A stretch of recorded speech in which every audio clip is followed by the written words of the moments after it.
Hello everyone and welcome back. My name is Erin. Welcome back to my channel on finding your path to your best emotional and physical health. Remember that if you like what you hear, don't forget to subscribe so you can see additional videos as they come out. And please feel free to share this information with as many people as possible. I want to help educate and help people get what they want out of life as much as possible. Also, don't forget to download my 5 free videos on tips to finding your best emotional and physical health. And without further ado, let's get into today's topic. So today's topic is an ongoing series, part of an ongoing series regarding changing our eating habits and developing ways that we can manage those things that lead us to eating unhealthy and gaining weight. And if you want to lose weight or just eat healthy, depending on what your overall goals are, considering some of these things is important. So you probably have already developed your eating plan. And as you notice, I don't like to call it the word diet because that's not what it is. You're changing your overall eating style to be more healthy and better for your overall goals. You've probably also developed an activity plan, whatever you want to do to kind of move more and be healthier that way. And now, as you're following this plan and you're tracking this, you're looking at what happens when you don't follow the plan and when you fail. And I don't like to use the word fail because I don't see mistakes as failures so much as learning opportunities. And so it's important to kind of catch those thoughts, which we'll talk about a little bit later, on how to be gentle with yourself when you make mistakes, because we are going to make mistakes. It's just the way it is. There's no way around it. You will find opportunities in which things do not work out the way you plan. So it's important to kind of be gentle with yourself. So once you've had your plan and you're tracking this, you're going to also be keeping an eye out for times when you don't follow your plan, okay? And you have to kind of go back and review these a little bit so you can kind of figure out how did I come to this bump in the road, and is there things I can do to change it? Maybe there's not, but maybe there are. So we kind of need to review them a little bit and look and figure out what contributed to this overall situation and then how we can do things a little bit differently. So say you've fallen off your eating plan because let's think of a good example. Like you got stressed at work or something like that, right? And something happened that you weren't expecting. Say you had a big project that all of a sudden was laid on you and is due in a short time frame and you're not sure how you're going to fit it all in. Okay, so that might be one of those things that might come up, and there's tons of other things that can then come up. Another one could be like, I don't know, people often say that their spouse comes home maybe and says, oh, let's go out to dinner. Okay, and so then they go, even though they know that they probably have already overeaten for the day or something like that. So all of those things can kind of be considered as bumps in the road. So the first thing you do when you don't follow your plan is to kind of start to analyze a little bit. Even if you're not an analytical person, you have to try to do that a little bit and figure out what went wrong and what were the circumstances. So when you first start to write down what happened and when, you start to identify who you were with, what the circumstances that were surrounding it, all of those things.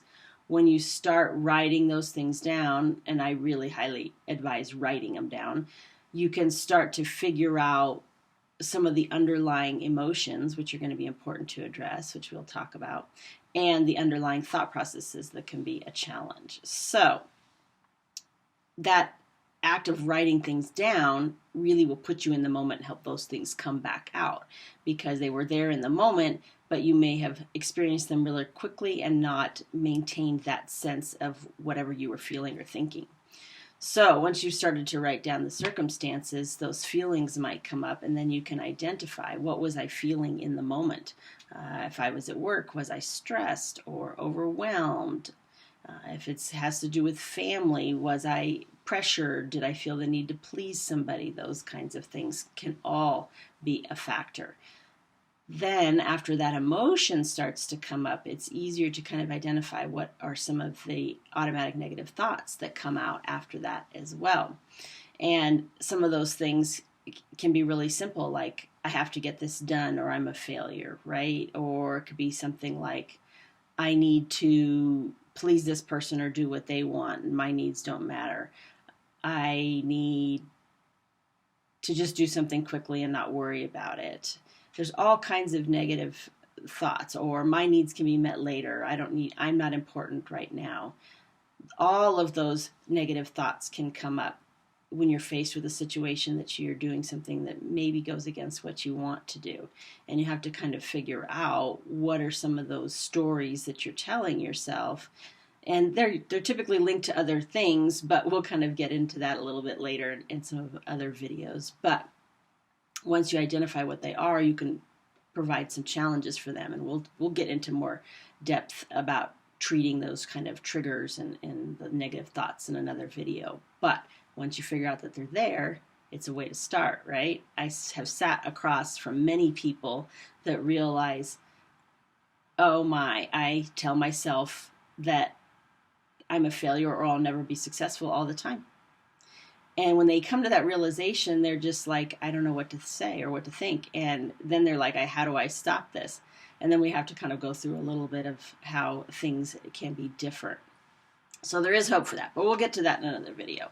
So once you've figured out and kind of analyzed what your feelings are and your thoughts, then you can kind of figure out, okay, what was my response to the situation? Oh, let's back up for a second. I forgot to talk about also figure out who all was involved in your relationship to them. Because often we have people that are in our lives that influence us at varying degrees, and we may feel pressured by them or feel, like I said earlier, feel the need to please them, those kinds of things. So we kind of need to identify those things as well, because there might be things that we can change in our communication and in our relationships with them by asking for more support to stay on the plan and communicate how we can kind of solve that so that they do not fall off the plan, or that they don't encourage you to fall off the plan, especially if you don't feel supported by some kind of interaction that had happened. It may be as simple as telling your spouse, please don't ask me to go out to dinner every night of the week, because that could be a problem. I've interviewed a lot of people, and I always ask them how their living environment and how their interpersonal styles keep them stuck where they're at, and what kind of things they could do differently in order to negotiate some different support from the people in their lives. And they usually are pretty successful once they figured out what they need to ask for. So back to then the response. Your initial response to whatever put you off of your path can be considered as well. So you start to figure out, okay, I actually accepted that I just couldn't do it this time, and that I needed to figure out how to make it work for me the next time. So that might be the first thing that you do, is figure out that it's okay to make mistakes and that it's not the end of the world, that you just need to go back and find some alternative strategies for these potential bumps in the road. So that's strategy number one, but also to figure out maybe how you responded in your thoughts and your interpersonal style that may have made things worse or better. And then you can kind of look at that a little bit as well. It's also important to kind of look at what in the situation put you at risk. I think the number one risk people have for making bad eating choices or overeating is not planning. That's the biggest one, and not being prepared. Sometimes the best thing is to be prepared with a meal.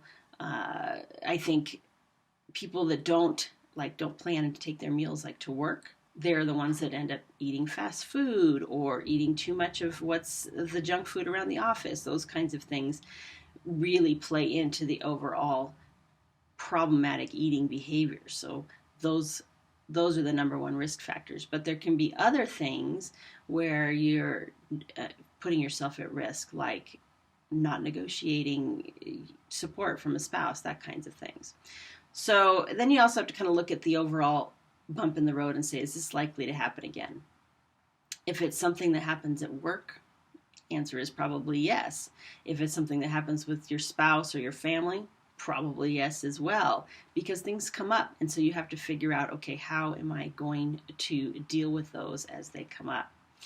The other things that we kind of need to look for is just triggers, ongoing, and trigger foods are the big one, okay? There's about trigger foods and about some trigger eating behaviors that we kind of need to monitor for, and we're going to get more into those in a later video as well. And we're going to talk more about mindful eating, because one of the things that we really do that people, and this is just people in general, it's bad habits that we get into based upon the way our lives are these days. Mindless eating, like in front of the TV, because we're focused on what's going on the TV rather than how our body feels and how we are when we feel full. And the biggest tips for those is to basically sit at the table and eat at your table, whether you're single, married, family, whatever. Sit at the table and eat your food and savor your food. That doesn't mean you don't interact with your family, but there's something about just interacting with others more on a social aspect that doesn't lead us to overeat as much. We tend to feel our bodies a little bit more because we're more in the moment rather than staring at a TV. And also, we encourage people to not eat on the go, because that's another thing. If you're eating in the car because you're rushing from here to there, whatever, you are more likely to make bad choices. So those are just some of the initial triggers that we kind of need to figure out, and also specific trigger foods. Sometimes people will have trigger foods. I'll interview people that say they have, like, ice cream was this one lady's trigger food. And ice cream can be a trigger food for a lot of people. And so when she wanted to make eating changes and her husband did not, and he also loved ice cream, she negotiated that he eat his ice cream away from her, keep it in a separate freezer in his man cave or wherever he had kept it, so that she would not be triggered to eat that food as well. And that way she wouldn't see what was going on. And she kept the food out of the house for the most part. Keeping trigger foods out of the house is real important. That's probably one of the biggest arguments I've had in relationships, is like, I don't want to buy that because it'll make me want to eat it, and that kind of thing. And it's difficult when you're trying to change eating habits, because sometimes your family will say, well, you just don't eat it. You need to have willpower. Well, it's not that easy when you're changing. And maybe you will have willpower later, once you've gotten rid of the trigger food and you have less cravings for that, and then it won't bother you to have it in the house. But for the meantime, sometimes you need to make those changes to your space. So that's all I have for today, because we're running out of time and I don't want to take up any more of your time. So I will get more into some of these management of triggers on another video. So thank you so much for watching, and again, don't forget to subscribe. And if you're looking for some more one-on-one coaching regarding making these behavior changes, please connect with me on my website. I'll be more than happy to do that for you. Sometimes people just need a few sessions in order to kind of get them on the right path, and then some maybe follow-up to kind of help keep them where they need to be. But again, let me know how I can help you, and have a great day.